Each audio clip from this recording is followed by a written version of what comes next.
Alright, let's see what we got here.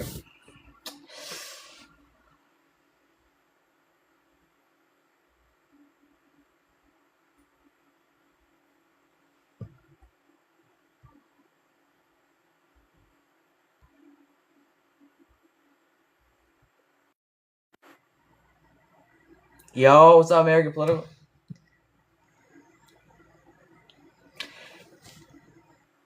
Oh, what's up? I'll invite you on.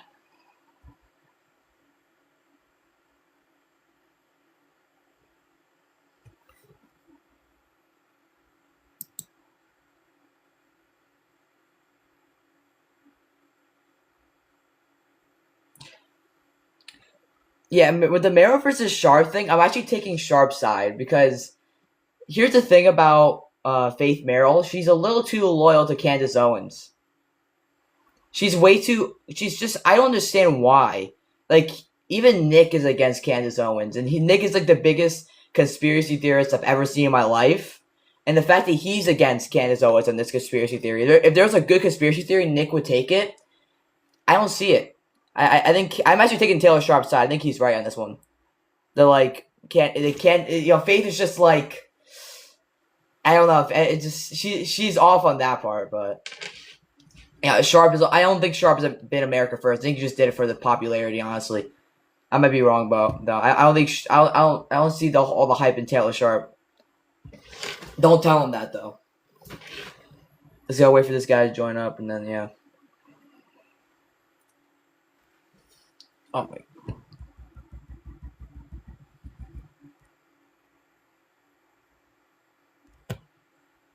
What's up, Zeke? What's up, Political Ranger? Oh my gosh, I don't understand what's going on with this. Oh, if I do this, that's me, okay.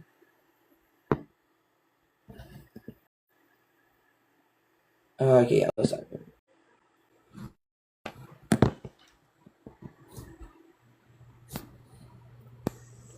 What's good?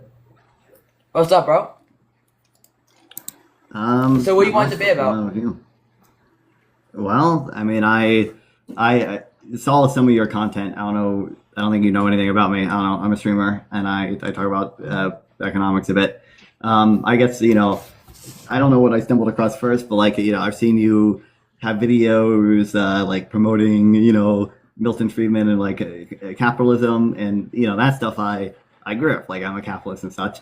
But then you seem to have these, for example, a weird position on tariffs that I think is very much against what Milton Friedman would want, and I think very much against what you should want as a capitalist. So I am curious about how you're squaring that circle. Well, I like Milton Friedman. I've read a good chunk of Milton Friedman. I've read his Free to Choose. That was a good book. And also, I'm getting a little bit into capitalism and freedom, but I disagree on his point of tariffs, and I disagree on some of his stuff on immigration. But I do like his arguments for capitalism. The pencil argument was a good argument, and so I do like capitalism. I just believe in economic nationalism more than free trade and supporting immigration coming in for stuff like that. So I disagree. But I guess I think the same principles that get you to understanding the point about I pencil and stuff will probably get you to support some version of free trade and free immigration. Why should a central planner have some amount of control over where you buy goods from, where companies buy goods from, as opposed to the market being deciding that, the market deciding how labor and capital are allocated across borders? Well, because I believe in first of all, I believe in putting my citizens first. If I'm the president or if I'm in government, you have an obligation to put your citizens first. So I believe in, if you're taking immigration, if you're taking in, or if you're free trade, businesses go across seas, and that puts your worker out of business, which means you're not putting your country first. I want Americans to be employed. I want Americans to be put first in their citizenship, because that's what the government's job is, to put their citizens first. And I just think mass immigration and free trade will go against that, in my belief of trying to put America first. Sure. So I think for reasons that Milton Friedman would very much argue for, and I'm sure I haven't read those books of it, so I don't know if they're explicitly mentioned in those books, but like would lead you to believe that a lot of these things are good for Americans. So for example, there might be some there might be some cost to someone when you open up trade, right? There might be some factories offshore. I actually think that in the U.S. that like it's not like a huge deal. I think a lot of the quote unquote decline in manufacturing in like small towns, a lot of it just has to do with productivity increases as opposed to trade. But you could have some effect of trade there. But I think you should think that the net effect of that is positive because there's a sort of diffuse gain to consumers. Every consumer across the U.S. is going to have some savings because they can get cheaper goods, or if it's a intermediate good, every company in the U.S. is going to have access to these like cheaper capital inputs, and that lets them Hmm. pass on some of that savings to the consumer. Yeah. And Oh, sorry. there Go are ahead. other the net effect of that ends up being like an increase in productivity, right? You just do get more output per unit of input under a free trade system as opposed to a non-free trading system, and that tends to increase people's quality of life. It tends to have an upward pressure on wages, all that good stuff.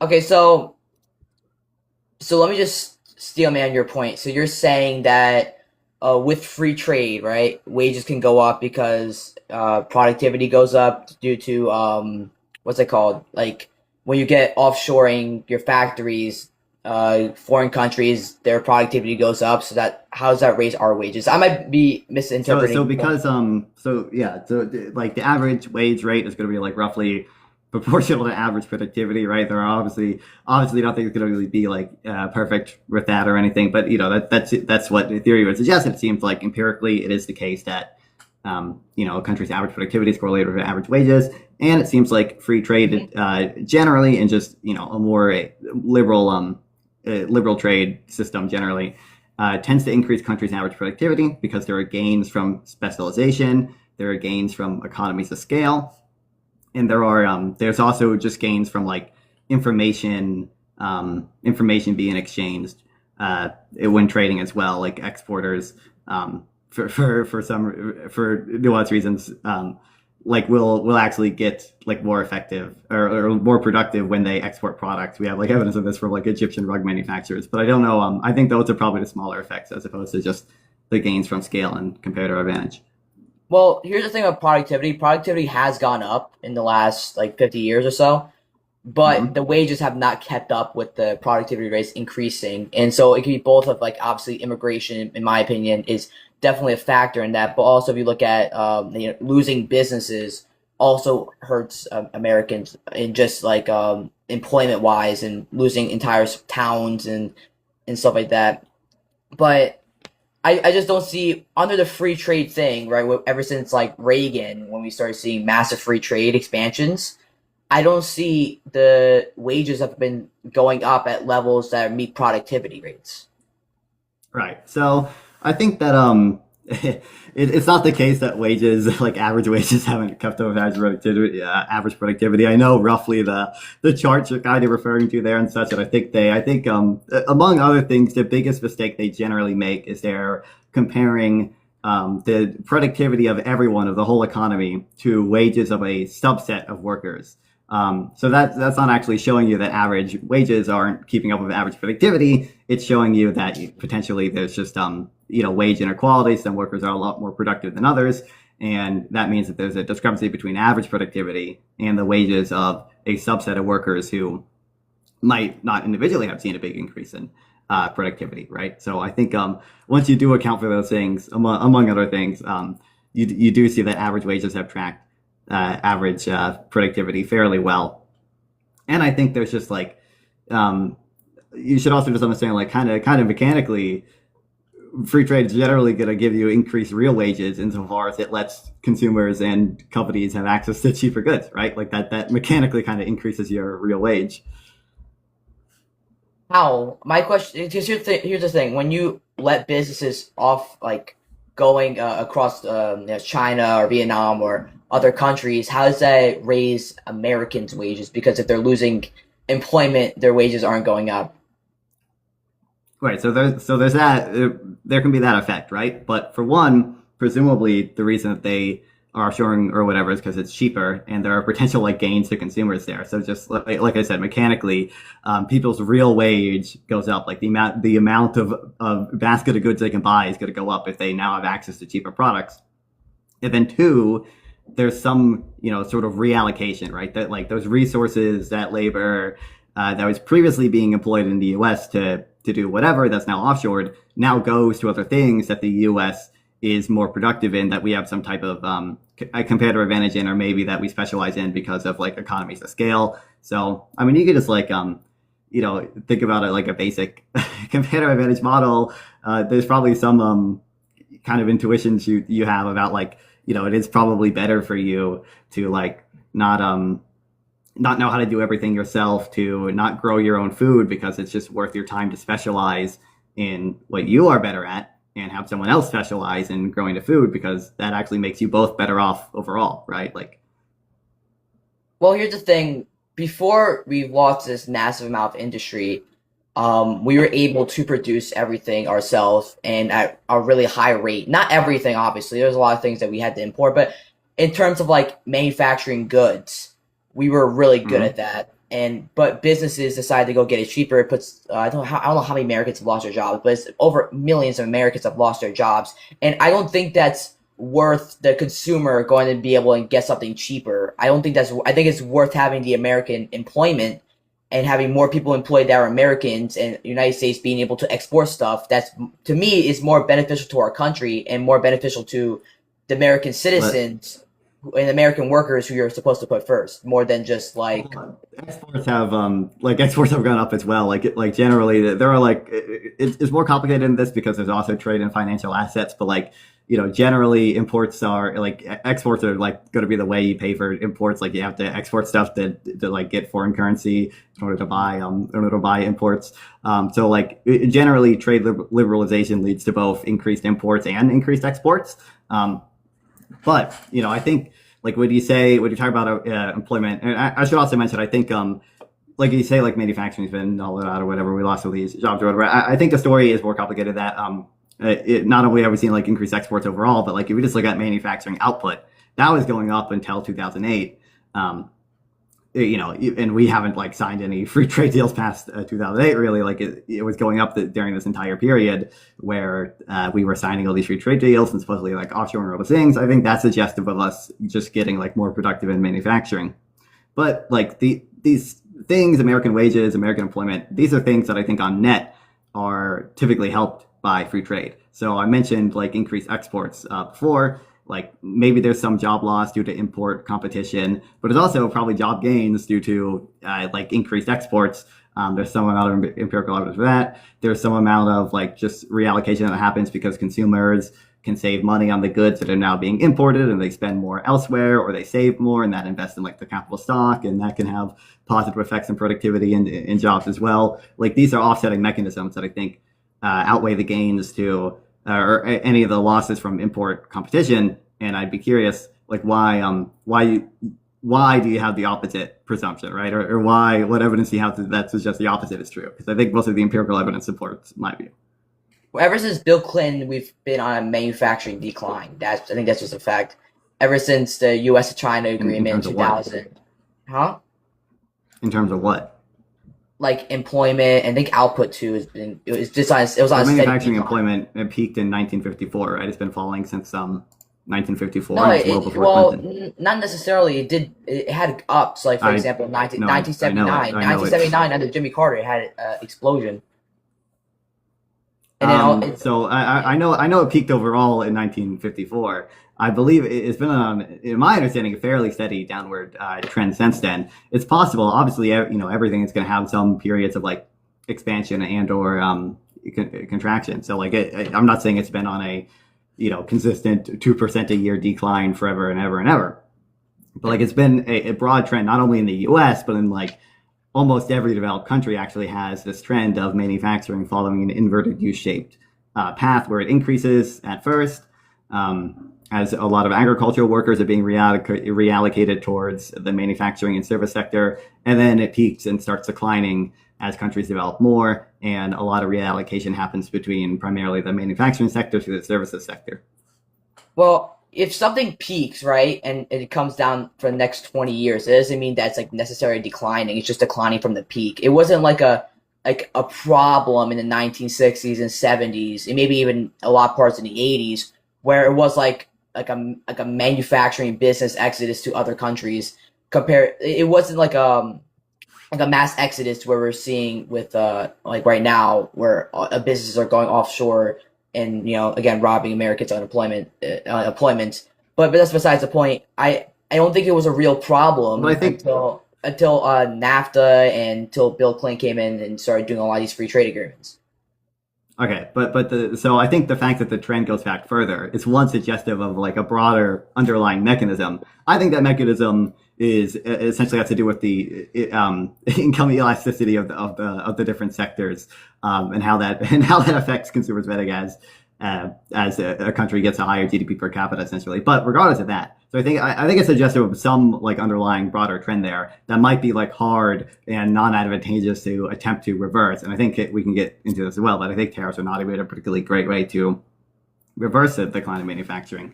But we also didn't like see the actual trend decrease that much, and at the same time we saw increasing manufacturing output, right? So I know if you just draw like we didn't see that under Bill. I'm sorry to interrupt.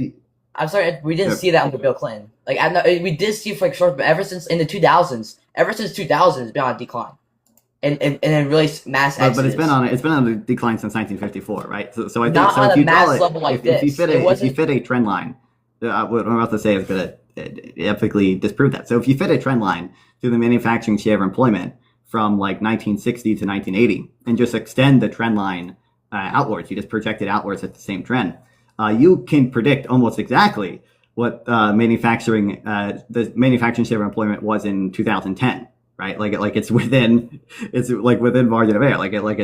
It's very accurate. So I think that's suggestive of the fact that it's been on a fairly steady downward trend, as opposed to there being like some major massive increase post 2002 or whenever China ascended to the WTO. I think it was 2002.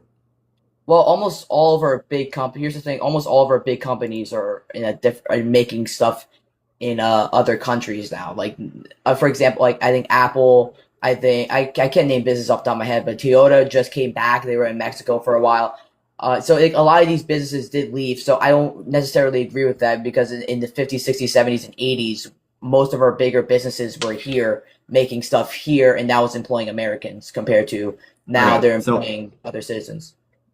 I again agree there's been a decline. I just think that the decline has been like fairly steady. I just don't agree. I'm not agreeing with you on that. I'm not agreing with it. I just don't. I don't you don't think agree there's been a from 1954 to 1980, all of our bigger businesses were not making stuff in other countries.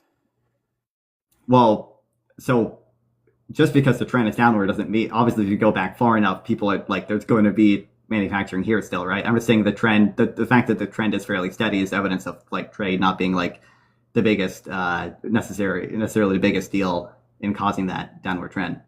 What is steady? Like, what is steady losses to you? Like, what is steady losses? Like, what is steady?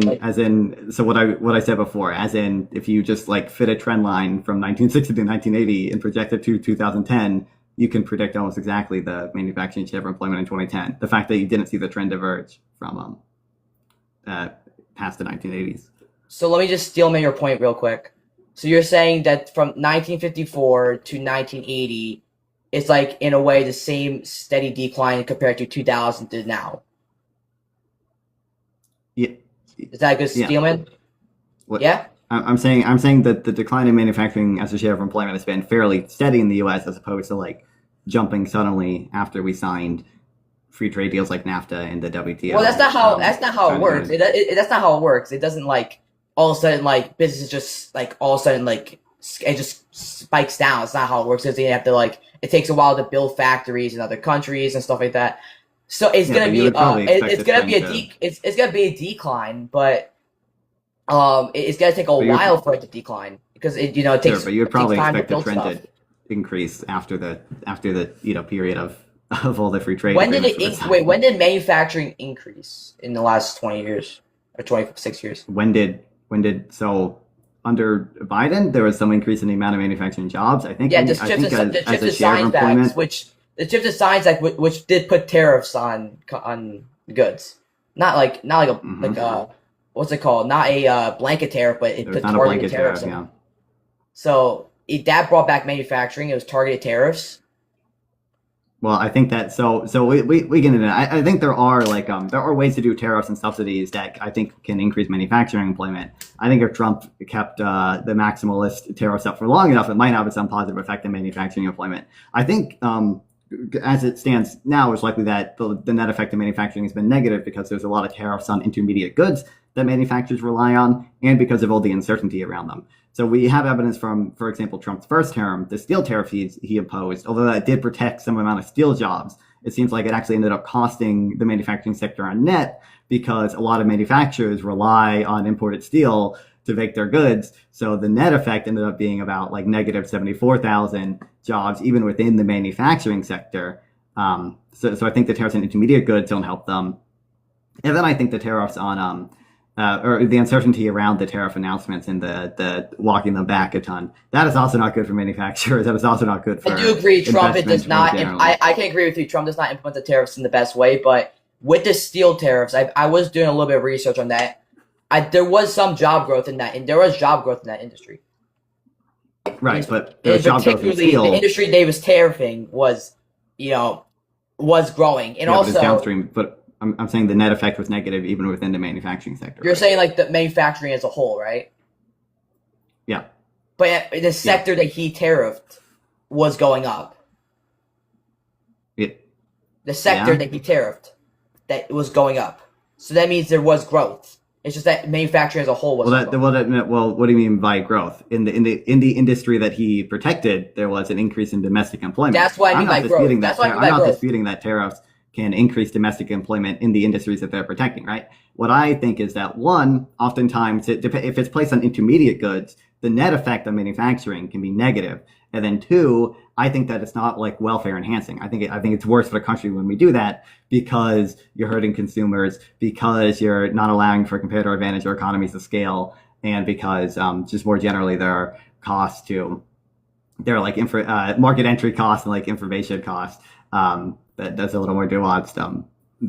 I'm against big blanket tariffs. I like a small blanket tariff because it raises revenue for the government, but nothing ginormous, like a 5%, 1 to 5% just to get revenue in. But talking about what I mean by growth, even I don't want us to make for example underwear. We don't need to make that here. But I'm talking about stuff like semiconductor, steel, cars, stuff we need to make here. That's where we need the tariff because we need growth in that. We need to make that stuff here just in case another country collapses. That seems primarily a national security reason, and I think there can be some justification for some type of protectionism there. Yeah, Millen Freeman agreed to that. But it seems it seems like earlier you had a much more general concern about free trade, about jobs and about. Yeah, I don't think we really need to tariff stuff like underwear. That's not, you don't have to make that here. But I'm talking about big industries So why don't you want to make that here? Why? Because it's not worth what's it called? It's not worth the market shock and then also raising prices for underwear and stuff like that. It's not worth raising the prices for stuff for employment to make clothes here. But stuff like cars and steel and stuff like that. I think that's more important to the. Do you think that our nation. U.S. employment overall would go up if we did make a bunch of underwear here? I don't know how many people specialize in making underwear, but if we tariff clothes, probably will go up. But I don't think it'll be worth it because what's it called? The price increase for clothes. It's not that big of a deal compared to steel or industry. I'm trying to think of examples, but semiconductors industry chips. I think there's one harm you've correctly identified there, which is like, prices and such. Yeah. So that can and I think you're correctly identifying, like there's sort of a concentrated benefit, and there's like a diffuse or diffuse benefit. Well, I guess it would be the opposite here. There's a diffuse benefit to people who have gained the jobs, and then like a concentrated sorry, I said it wrong. Concentrated gain to those who get the jobs, diffuse cost to those who have to pay a bunch more for the extra for the clothes, right? And I think you're identifying correctly, like the net effect there can be negative. Now, I think the net effect there is likely negative for tariffs on a whole host of other things. And then I think you also you're leaving out the fact that there's an opportunity cost to America producing clothes, right? So the fact that our resources, which could otherwise be going to software development, which could otherwise be going to making fucking rockets and banking and insurance and a bunch of the cool stuff we do and export around the world, it's instead going to making clothes, when we could be importing that for cheaper while our own domestic resources are being used to do something else. I'm sorry to interrupt. Although, if it's like, I do believe in like some terms of morality on tariffs, like if they're using, like, there's instances where they use like slave labor, stuff like that, and stuff like that. I do believe, even if it's like clothes or something like that, if they're using like slave labor, I do believe in tariffs, because I believe that's unequal or immoral in a way. So it would be like in a way like a sin tax for that, because I don't think businesses should go and, it's immoral to go make a child in like China or Vietnam, and they're forced to do this labor and go get that for cheaper. It's not worth it. I just think that's immoral. But not all, I know not all imported goods do that, but like some of them do, and like Tesla's been like, known for doing this. So I do believe in, like, even if it's like not a big industry, I do believe in that tariff. But most of the time, they're not making clothes that are like using cheap forced labor. But if they are, I would believe in that tariff too, because I do believe in like that term of morality. But I have a question for you. Do you believe that's important for America to make certain certain sectors of industry here?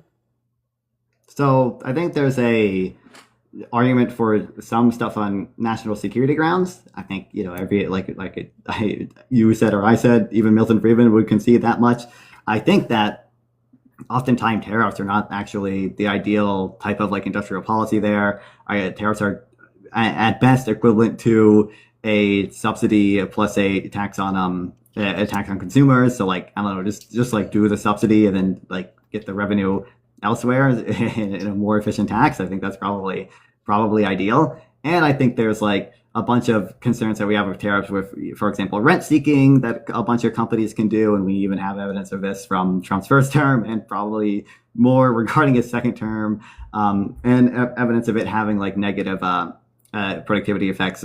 We can even see like, you can even find examples like domestically, because transportation costs falling, like equivalent to like the a free trade regime, and we can try to measure the effects of like what happens to industries when they face like lower transportation costs. And we have evidence of this even domestically in the U.S. when transportation costs fall. Like previously, mining monopolies that were like mining a bunch of resources, like they actually get more productive when transportation costs fall, and they face more competition because they now have to actually compete for that type of stuff. And we have similar evidence with regard to like Chile and some of the liberalization that Chile did when like their copper mines faced import competition from once Chile liberalized trade, their copper mines got more productive. So there's a concern that even Milton Friedman raised as well, that like when you protect domestic industries, you don't actually end up like increasing their productivity or viability at all. You just kind of end up making consumers worse off and having just like a very shitty industry domestically. Well, I don't agree with that because, again, the Chips and Science Act, which put tariffs on chips, we did experience a manufacturing growth in 2024. So and also like I just can't find an instance. But that also had like a bunch of subsidies and stuff, right? Yeah, that too.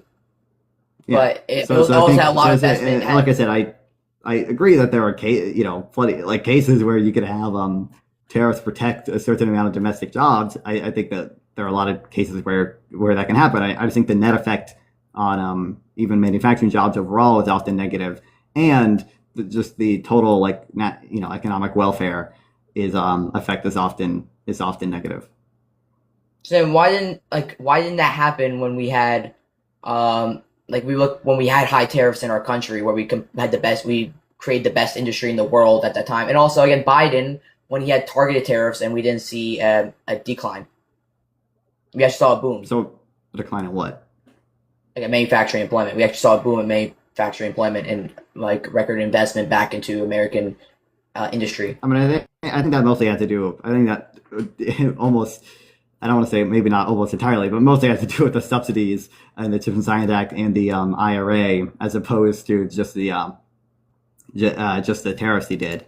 Now, and I think some of the tariffs Biden did, if not most of them, I think it were played bad. But I think that like in the past, it's not even clear to me that we like saw positive effects from the tariffs just because we had high tariffs in the past and developed manufacturing. Doesn't mean that the tariffs were responsible for developing the manufacturing, or that we wouldn't have been better off without the tariffs. So I think the welfare effect of the tariffs back then was likely negative as well. It's just that a lot of states back then relied on tariffs because we had low state capacity. It was just harder to administer other taxes, and because it was income tax wasn't even constitutional during that time period, so the federal government relied on it for that reason. If you actually look at, there are a few studies that we have that try to look at the effect of the tariffs on manufacturing, and it doesn't actually seem like they help manufacturing. So there isn't actually, there's a study from Douglas Irwin that looks at the effects of the Gilded Age tariffs on the labor productivity in the industries that they protected. And if there was to be like a benefit to manufacturing, you would expect it to be like in the labor productivity. That's one of the primary channels that you'd hope that it would go through, but we don't actually see a positive effect on the labor productivity of the industries that I was attempting to protect. Well, I disagree there because like I can even go to another instance with first of all, Americans even like after in the 1910s and 20s when we had high tariffs, we also had like our workers were the most paid and the highest productivity with the highest paid workers at that time. And if we look at like South Korea in the 1960s, 1980s, they experienced building their whole manufacturing based on high tariffs because they knew they were going to get the U.S. coming in and stuff like that, hurting South Korean business. But they put tariffs on other goods and they completely built their industry and it protected their workers.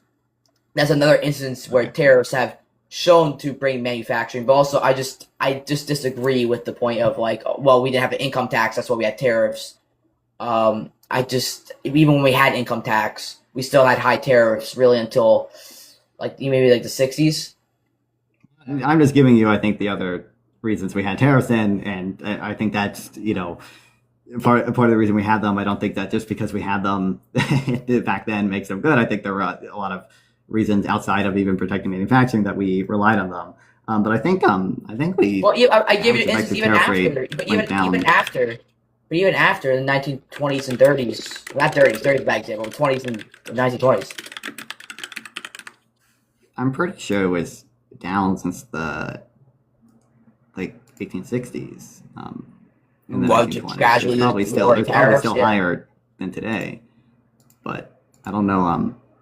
I don't know exactly what it was off the top of my head.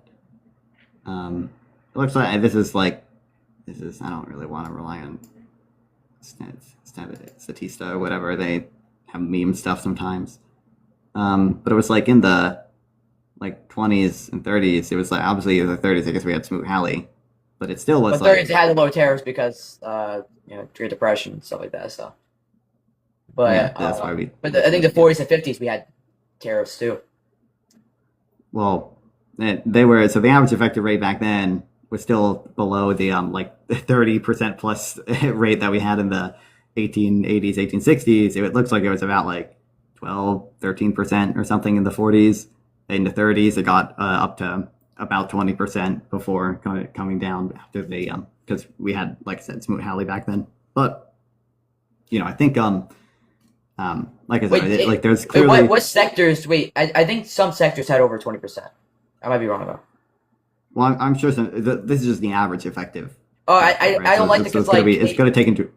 Yeah, but certain sectors just have higher like tariffs. That's just like the thing, because you need to protect certain Yeah, industries but from it's others. but the average effective rate is good. It's going to weight how much the tariff is on individual goods and sectors, and how much of that good or sector we import. I don't like that number for the reason I just stated, because I like, even if you say, well, they only had like a 12% tariff averagely, like, sure, maybe the 80s tariffs were But I think in the 80s. I mean, I think as we disaggregate it, the picture kind of only gets worse for you, because I think I mentioned that Douglas Irwin study that we have that tries to isolate the effects of the tariffs on the industries that they were attempting to protect, and it doesn't seem like it had any positive effect. It seems like there's How did no not have effect any on positive effects? I just don't agree with that, because the tariffs are the reason So I why think the British didn't come here and just take all of our work, build all their factories here, and pretty much make us a colony again. Just we had no national security.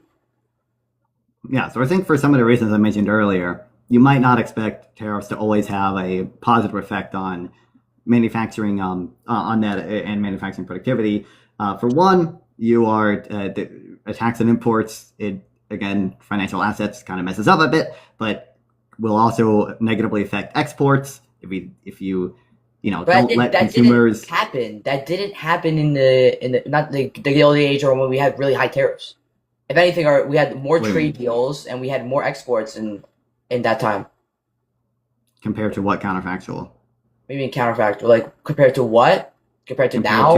Are you saying? I'm saying, if your argument is we still had exports during that time or whatever, I'm saying I don't think that goes against my argument, which is that you still, compared to the counterfactual, we probably had less exports because of tariffs, as opposed to not having them.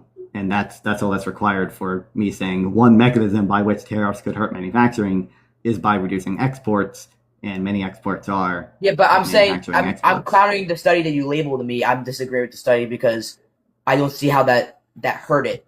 I don't see how the tariffs actually hurt the manufacturing. Well, so I'm trying to give you a mechanism, right, or some mechanisms. One mechanism is that it's called linear symmetry. A tax on imports will, given certain assumptions, also act as a equivalent tax on exports, because it affects the relative profitability of industries in the same way, and because of exchange rate effects.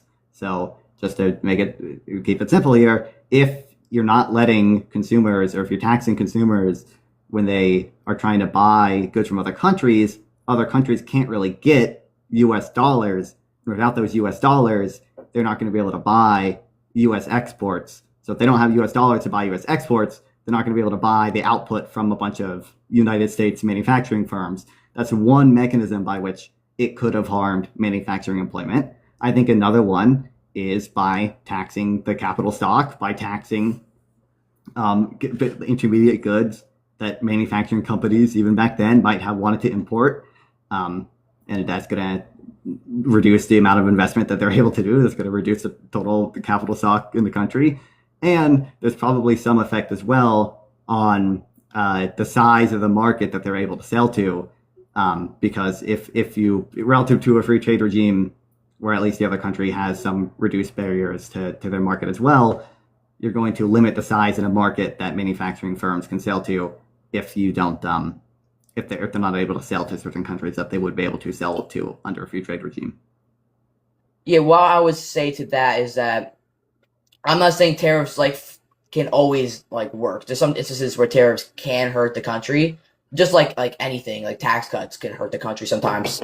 It's not always perfect. Like, no mechanism is perfect, but it can still work. And I gave an example of the Gilded Age in South Korea, and even like the steel industry under Donald Trump's first term. I'm just trying to So you like, I cited you gave the example of the tariffs back then. I'm saying I think the best evidence we have I'm saying I think there are other reasons that we relied on tariffs at that time, and the tariffs were even back then not welfare enhancing, and I think they might have failed to even protect manufacturing in a sense that you're thinking of.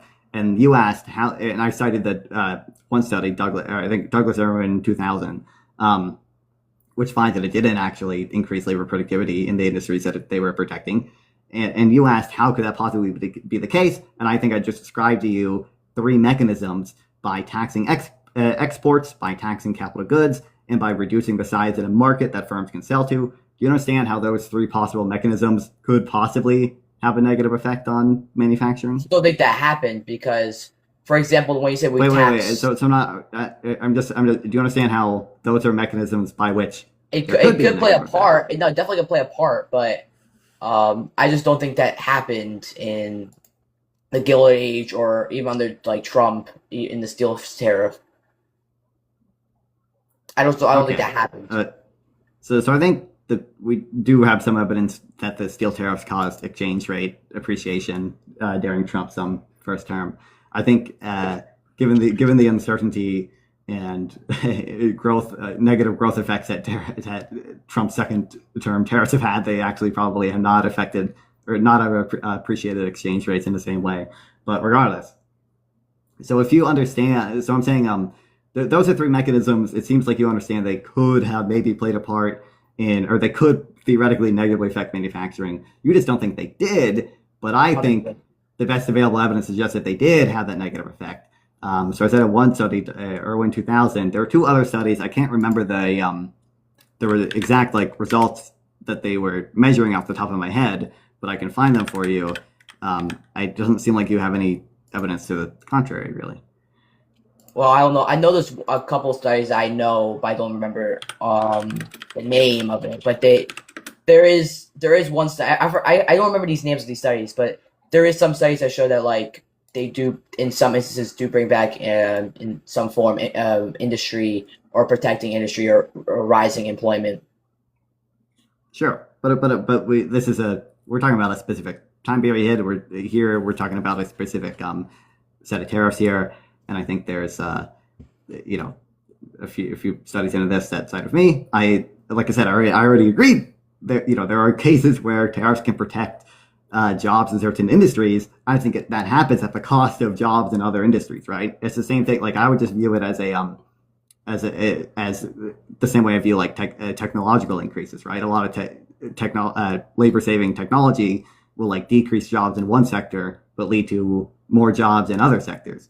So the net effect. That's why I believe about the tariffs. That's why I believe about the tariffs. But I don't know. I don't know what jobs you would necessarily be losing with like tariffs on, like target tariffs. I don't know what like you would. Okay, well let's think about steel. Do you understand how in the case of steel, you might be protecting some steel jobs, but there are a lot of manufacturing companies that make products with steel in them, right? Yeah. So if you increase the cost of steel, do you think they're going to like make more products or make less products? Depends. Depends how much the money they make. It depends how much they make. It depends if the cost they'll just raise the prices and they still make the same amount of profit. What? So you would assuming like the elasticity of demand is within it's like within a reason of reasonable assumptions.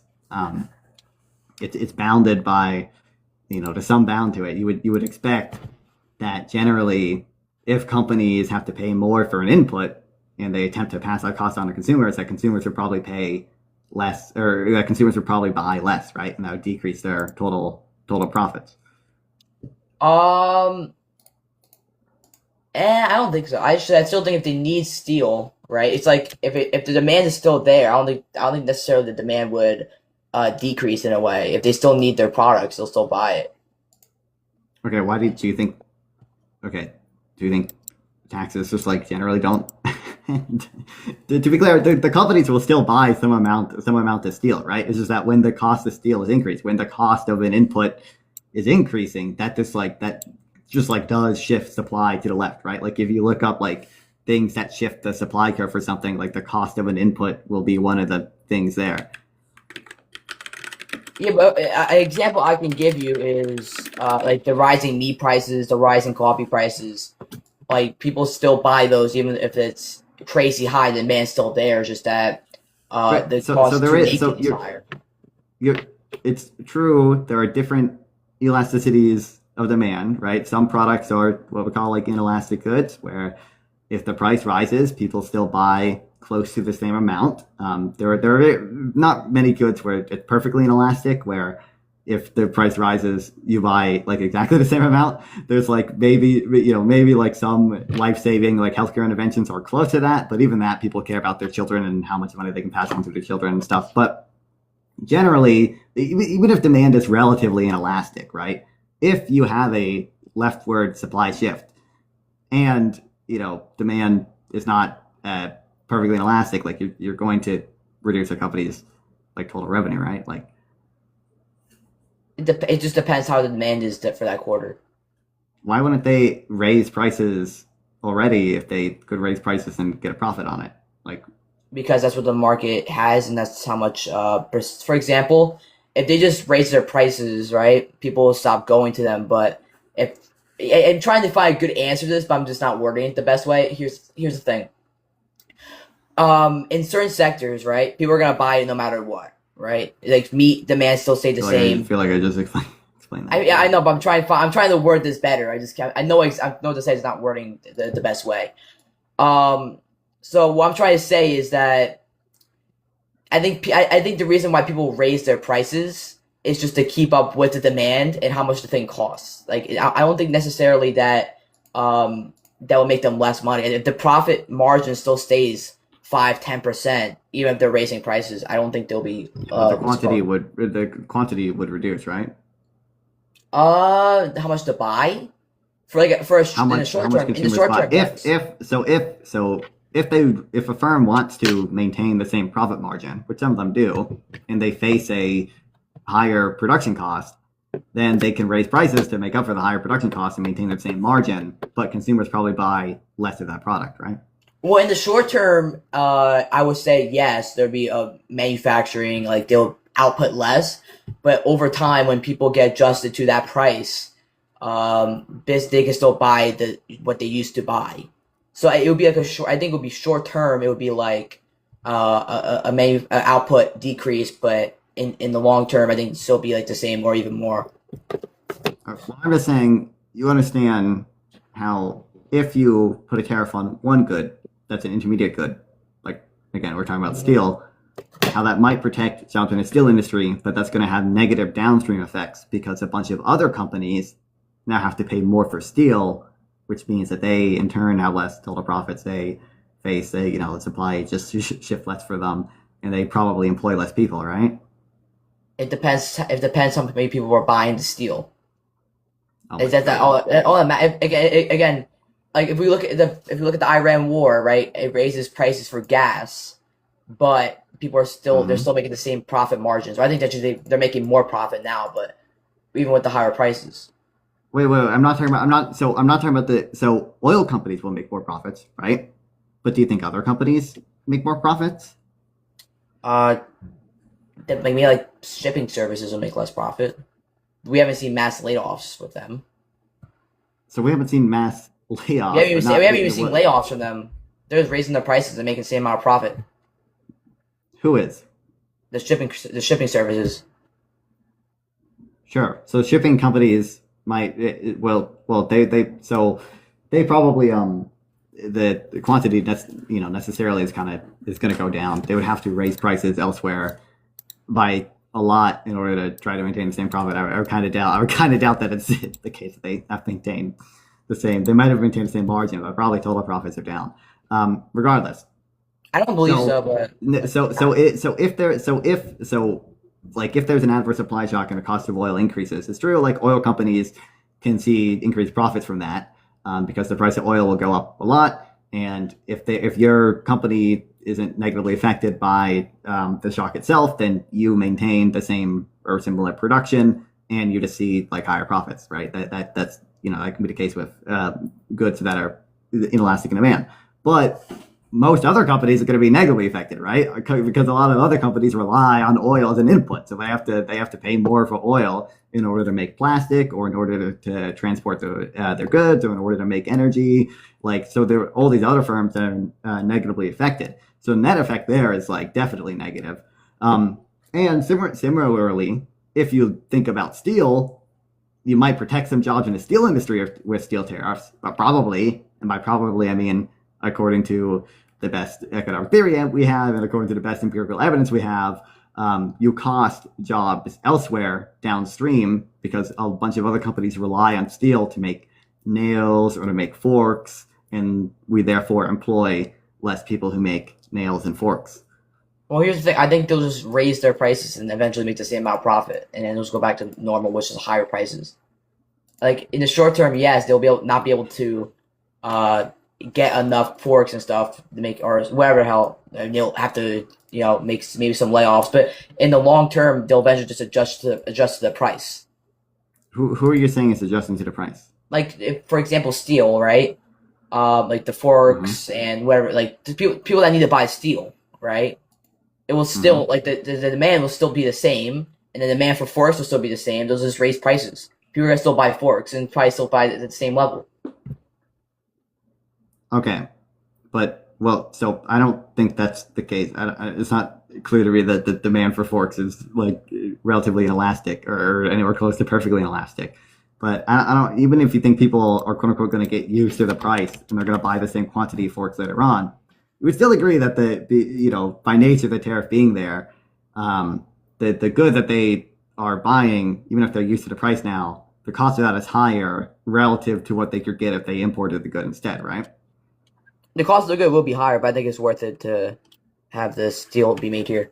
Okay, so if the cost of the good is higher relative to what they could get if they were importing it, I think that's all that's necessary for my argument, because you're still going to be having a negative effect on the downstream industries relative to the counterfactual of not having the tariff there. Short term. That's what I'm saying. It's short term. Do you think in the long term, like I don't understand what you're missing. If the tariff is not raising the price of the good such that it's now it's cheaper to buy the good here as opposed to buy the good from overseas, then the tariff isn't really doing anything, right? So like insofar as the tariff is actually effective, is actually binding, you are like necessarily increasing the price of the product here relative to the counterfactual of what you could import it for, and that is going to have a negative effect on the downstream industries at whatever intermediate good that you're talking about. Because we went over in what way they're having downstream, like what's it called, downstream negative effects. But what I'm trying to say is that it's only short term, and eventually we go back to normal, which is a higher price. I don't think industries will really suffer that much. I think you're just like not understanding my argument. How? Because it doesn't seem like you understand that insofar as the tariff increases the cost of a good relative to the counterfactual, that there are going to be firms that use that good as an input that are going to suffer because of that. And that applies even I'm agreeing that the suffering is just short term. No, why would it just go away? Because eventually they raise their prices and make the same amount of profit. Right. That's what I'm saying. But you agree, but hold on. You say they raise their prices and make the same amount of profit. So if a firm raises their prices because of a tariff and makes the same amount of profit, could they be making even more profit if they had that price but also had cheaper steel because they could get imported steel for cheaper than they pay now? What do you mean, like people won't go buy them? Well, that's because of competition. So let's say your world makes sense, and there's this tariff, but in the long run, people just get like used to the price, and companies just increase the cost of their goods to account for the added tariff, but consumers still buy the same amount of the good that they were previously buying, so everyone just adjusts. In this world, the price of steel is still higher domestically than it is overseas, right? Sure. So companies could import steel for cheaper than they currently buy it for, right? With the tariff, with the tariff, right? What they're paying with the tariff in existence, Well, that's the whole point. The point of the tariff is to make it more expensive for them to. Exactly. So they could get steel cheaper absent the tariff, right? Absent the tariff, yeah. Okay, so. If they could get steel for cheaper absent the tariff, in foreign nations, if someone makes something in China, and with no tariffs, they'll be cheaper in China. That's what you're saying. So right? What? That's what you're saying, right? I don't know if I'm saying if a company, even in the case where people just get used to the price and a company raises prices, but people buy the same amount, even in that case, as long as steel is more expensive than steel would be absent the tariff, which is like necessarily kind of the case, then companies could be making even more profit in the counterfactual without the tariff. and therefore my argument still works. Let me just steelman your point. So you're saying that businesses could just raise prices right now if they even without the tariff. That's what you're saying. No, I don't know how you don't understand what I'm saying. So is that what you're saying? As I understand, hold on, let me steelman your point. Okay. So this is the world you're describing to me. Is a tariff may come into effect, but and that may a tariff on steel might have some negative effect in the short term on downstream industries, but over time people will just get used to the price, and firms will just raise their price to account for any losses because they have to now pay the tariff, and consumers will continue to buy the same amount of the good because they're now used to the price. That's what you're saying, basically, right? Yes. So let's say that's the case, right? I don't think that's the case. I think all our available theory and evidence contradict that being the case. But let's say that's the case, okay? I'm granting that. In that world, companies could be making more profit if the tariff didn't exist. If consumers are buying the same amount of the good and the price is like higher, if you got rid of the tariff, then companies would be making more profit. Like it'd just be a pure profit gain if you got rid of that if you got rid of the tariff. I mean, now really, if you got rid of the tariff, companies might reduce prices and see, depending, and in that case, you would see higher quantities and such, right? So I think you would probably see that.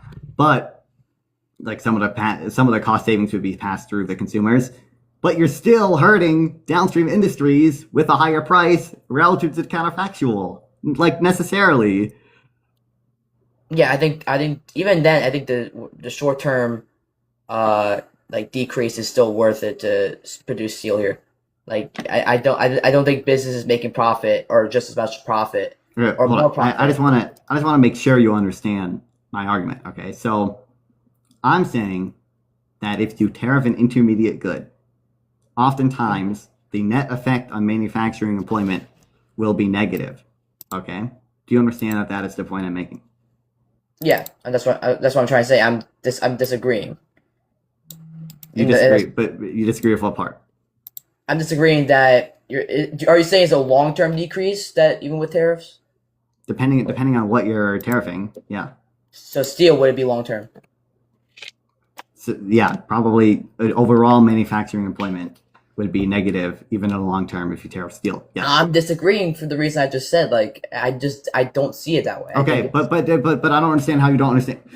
If the tariff is making the good more expensive, okay, even if people get used to it, and even if firms increase their price and consumers demand the same amount of the good, okay, even in that world, you are still hurting companies relative to the counterfactual of not having the tariff because they still have to pay more for steel compared to the counterfactual of not having the tariff, right?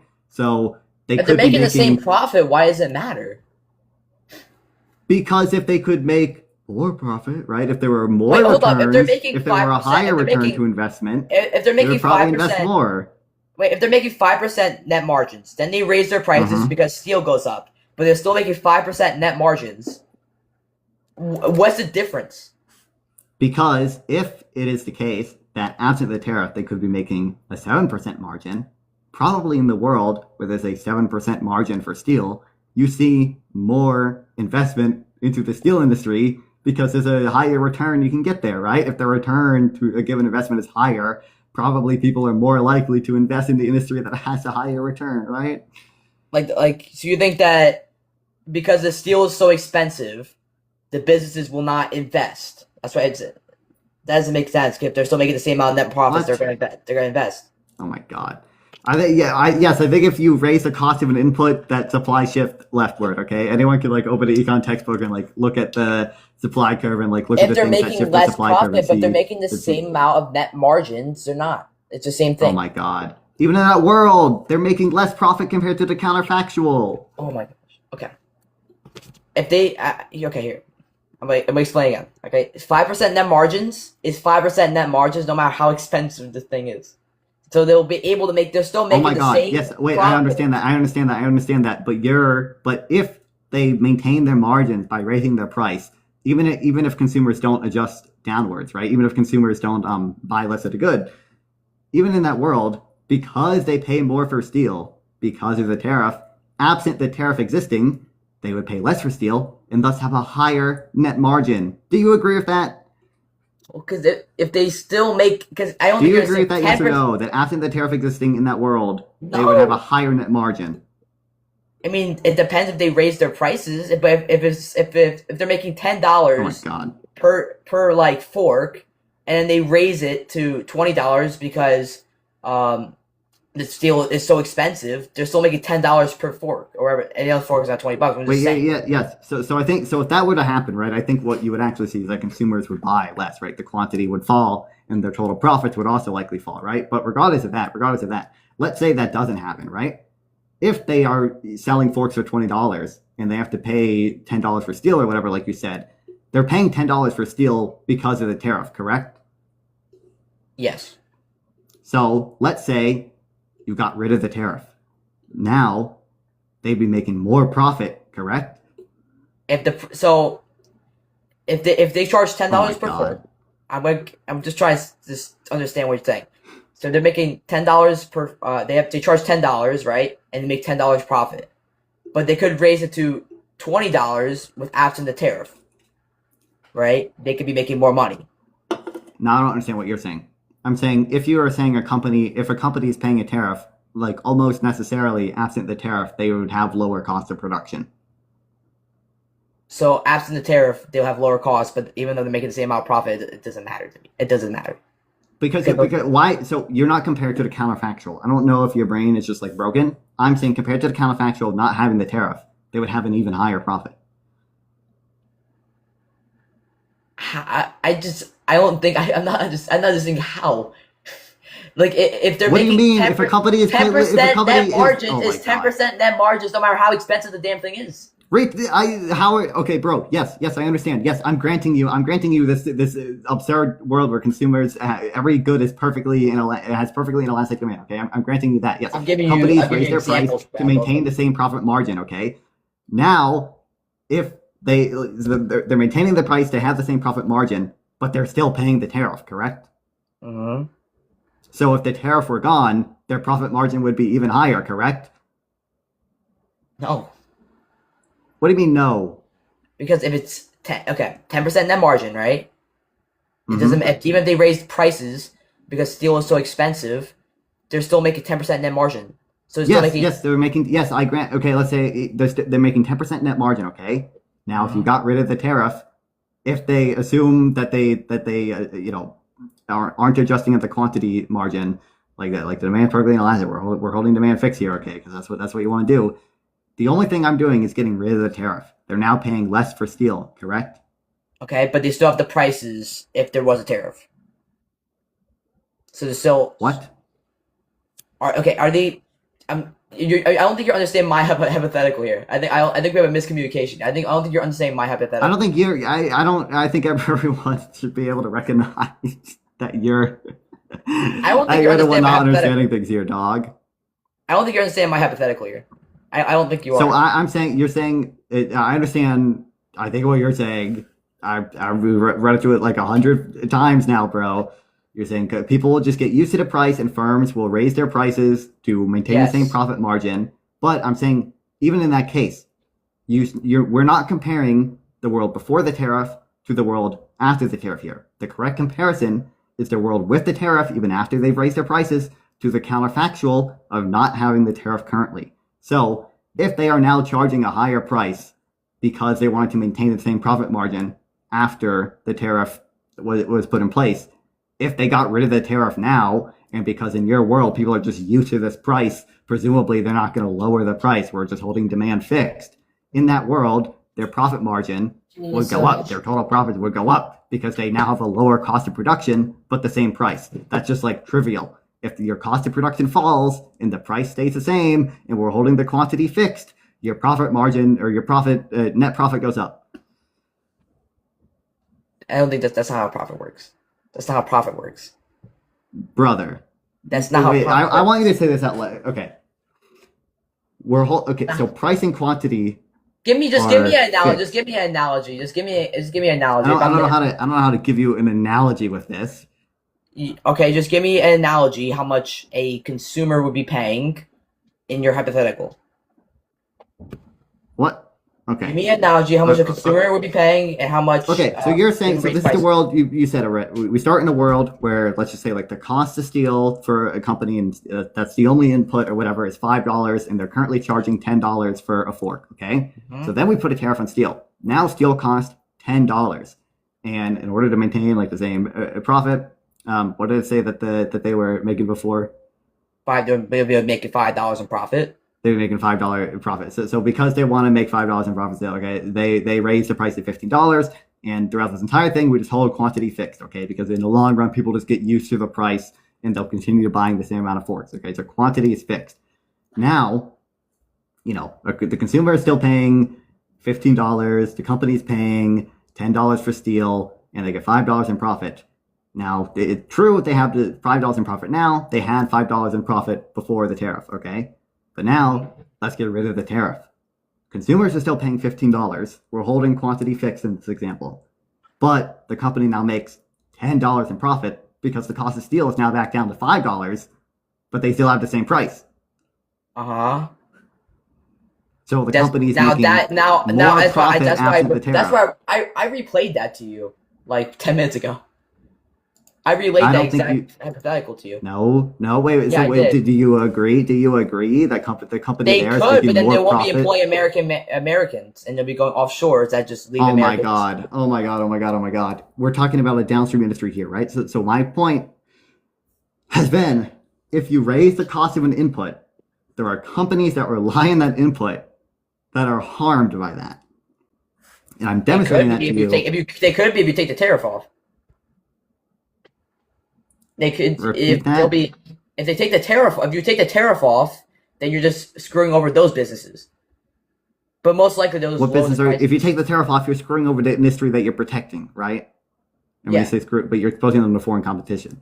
But so you're exposing the but that foreign competition, someone is buying that competition, right? In that case, that the people buying the competition is firms that rely on steel as an input to make whatever they make, like forks and nails. Okay. So those firms are helped, right? Correct? Yeah. So those firms, you would expect an increase in employment, right? Or at least an increase in like capital intensity. Yes. And employment. Okay. So do you understand how it might be possible that a tariff might protect jobs in some industry, but have negative effects on employment in downstream industries? Short term. Okay. So it'd be short term. Like I've said for like 20 times. I said that like 20 times. It would be short term. Yeah, because you can't. You just like are somehow incapable of understanding that you should compare it to the correct counterfactual. So you're what I've heard you say is that you think the long term is different because people are just going to keep buying the same amount of stuff. Yeah, if they need to, yeah. Okay, but even in that world, right? We could get rid of the tariff, and then companies' cost of production would fall. And if we're holding quantity and price fixed, their profit is going to increase. Well, no, because the whole point of the tariff is to have Americans make the products. Jesus fucking Christ. We're talking about a downstream industry. I get it, but you're saying that like, because of profits, right? Getting rid of the tariff might cost jobs in the steel industry, but we're talking about jobs in the fork and nail industry right now. So... Okay. Yes or no, the fork and nail industry would be better off, even in the long run, absent the tariff on steel, right? The business will be, not the workers. Okay, so... The whole point of the tariff is to employ Americans. And do we think there's going to be more or less employment in industries when the cost of production falls if we're holding... If they're making the same amount of profit, as they did before, then... the employment will stay the same. Actually, it'll go up, actually. We're comparing... What do you... I don't know what you're comparing... Before what? I don't know what you mean. Okay, before the tariff... We're comparing with the tariff and absent the tariff, right? I think that's what we should be comparing to. Okay, so... Wait, I forgot what you just said. Hold on. So you said, if they make the same amount of profit, right? They'll still employ the same amount of people. Or actually, more people because now they're employing Americans. I'm saying, no, what? I'm saying, I am saying that a tariff on one good. Which, by the way, if Ribcast, if he wants to join, okay, I will. I mean, I I'm can down for contribute one, Ribcast okay, joining up if he wants to join I up. don't mind. I don't mind talking to him as well. But like, I'm saying, Well, I gotta if, go. I gotta go in 5 minutes if because of dinner. But yeah. okay, well, I can But, talk to Ribcast 101 if he wants to too. I think he streams or yeah, whatever. But it just seems like I'm not inviting a basically communist. trivially. I'm Yo, not what's up, inviting a guys? communist, dude. What's up, Ribcast? Continue.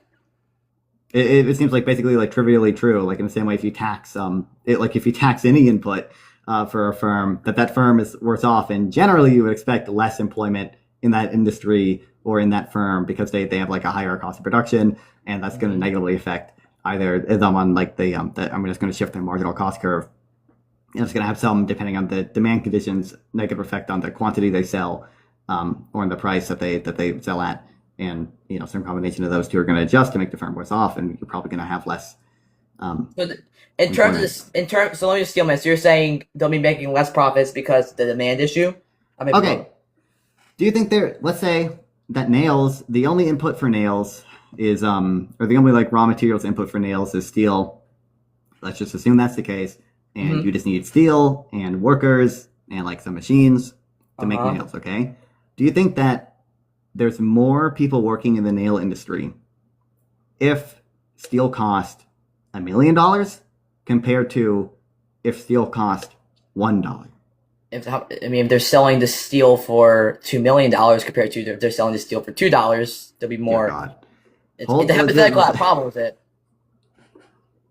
The hypothetical I have a problem with it. So okay, if they're making $1 million in profit, they'll be actually employing more people. So that's just the problem with the hypothetical. Assume demand conditions close to what you think is the case in the real world. Do you think that there is like more employment when steel costs $1 million in the nail industry compared to when steel costs $1? If they're making 10%, actually, if they're making 10% net margins, there'll be this actually more for the 1 million because 10% of net margins of 1 million is a lot more. So again, let's pretend we live in the real world, okay, where if steel costs $1 million, probably there would not be many nails being made in the U.S. because people are not willing to pay $1 million plus the cost of labor and the cost of maintaining the machinery for. Well, that's also that's just a. I feel like that's a false. I feel like that's some type of logical fallacy because this steel costing $1 million is just not real. Like, and that's not what Tariff would do. Oh my God. That's a bad hypothetical. If you said like $15, right? Maybe that's a better argument. But I would say if people still need their nails, right, and if the price going up is gradual and not as bad as everyone, as bad as everyone says it is, right? So if it's like if it goes from $1 to $5, the demand will still stay the same because the price jump up isn't as bad compared to $1 to $1 million. I don't think I understand the words I'm saying. Well, the hypothetical was not great because that's just not explaining what a tariff would do. You don't think the tariff increases obviously, if someone could buy something for $1, it'd be more than $1 million. But that's also just an extreme hypothetical. Do you think the tariff placed on an intermediate good increases the cost of production for firms? It depends how much the tariff is. If the tariff is 100%, then depends. What do you mean? Like, for example, unless there's a negative tariff, it's going to increase the cost of production for the firm, absent the tariff existing. Okay, if something's $1, right, and it goes up to $5, right, the prices go up. I still think it's not as big. People will still buy it for that price if it's the product is good. But you're still increasing the cost of production relative to. Yes, they're increasing they're still increasing the cost of production, but they're making the same amount of profit. And so people can use that profit the same way if steel was $1 compared to if it was $5. If the profit's still the same, that's all that matters. No, because the profit would be higher in the world where the tariff didn't exist, right? Yeah, but here's the thing, right? That would just be one business. They would probably lower the prices because if you take the tariff off, right, the price would go down, right, because of competition. But two, I still think that would just be taking away the whole point of the tariff, which is to protect manufacturing. Oh my God. Okay, you understand. So again, I'd like to reiterate that what I'm trying to demonstrate here is that if you raise the cost of production of an input, you might, via a tariff, you might protect jobs in, for example, the steel industry in whatever thing you're putting the tariff on, but you're going to harm jobs in sectors that rely on that input. Therefore, the net effect of employment will oftentimes be negative, and this is supported by the empirical evidence that we have on tariffs during Trump's first term. Political Ranger can come up too if he wants to. I think I can like grab Political Ranger. Yeah.